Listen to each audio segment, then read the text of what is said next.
Joining me now is former Pentagon Deputy Press Secretary Sabrina Singh. It's always good to see you, Sabrina. So now that the first phase of the ceasefire is nearing its end, how might that dispute I just outlined over Shiri Bibas's remains and President Trump's plans to take over Gaza, how could that complicate negotiations for a permanent ceasefire?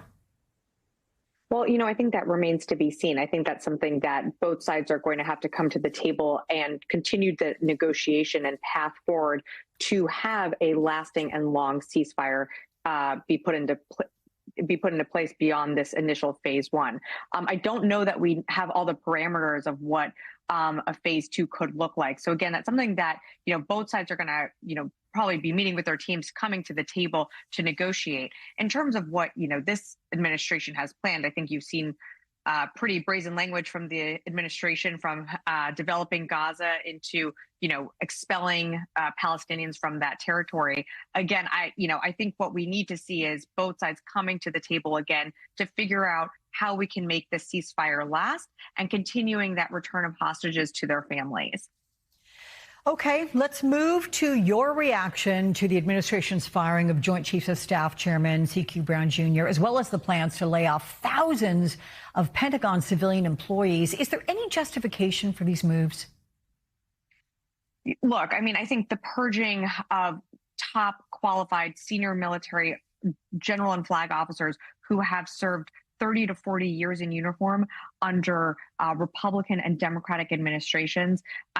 There was no call for that. And these are some of the very best that our military have in very senior roles, of course, in the most senior being the chairman and Chairman Brown. Look, this is someone that is battle tested. These are battle tested leaders. And I think aside from their firings, you also had the three JAG officers for the Army, Navy, and Air Force also fired.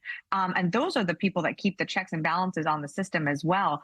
So I think all of this is very concerning. And what you saw was a massive purge. And I think it's important to remember that an apolitical military is the pillar of our democracy. When you start to politicize our military, and that's exactly what you're seeing now, that is going to weaken our military, and that is a threat to our national security.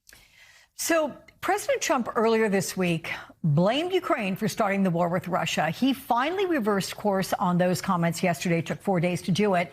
And the White House refused to co-sponsor a UN resolution backing Ukraine's territorial integrity, instead offering a less specific text defining Ukrainian sovereign land while insisting Ukraine sign over half of its mineral wealth to the U.S.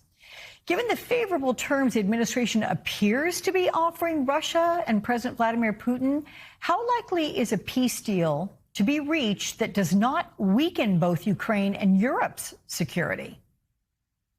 Well, unfortunately, the rhetoric coming out of this administration is not setting up Ukraine to be successful in any types of negotiations. Taking membership to NATO off the table and essentially saying that Russia gets to keep all of the territory that it has under its control that, has been taken from Ukraine.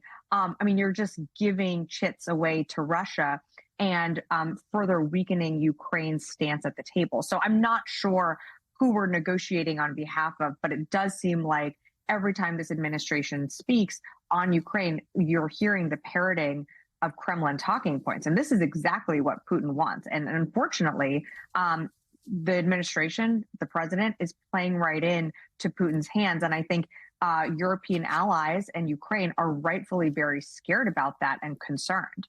Let me elaborate on that with the New York Times, which reports Trump is in the middle of executing one of the most jaw-dropping pivots in American foreign policy in generations. And former National Security Advisor John Bolton said the president's proposed deal to end the war in Ukraine comes pretty close to surrender to Putin's objectives. How do you overall interpret Trump's pretty shocking approach to the war? It's hard to interpret. What we are seeing in real time is an undoing of American foreign policy towards Russia for the last 80 years. So to try and understand and get in the mindset of why we are letting Russia, who invaded its sovereign neighbor, have the upper hand at the negotiating table, I think is stunning to everyone and very concerning. And that's why you're seeing, people like John Bolton and others, including in Congress, speak out against this. Okay. Sabrina Singh, thank you so much.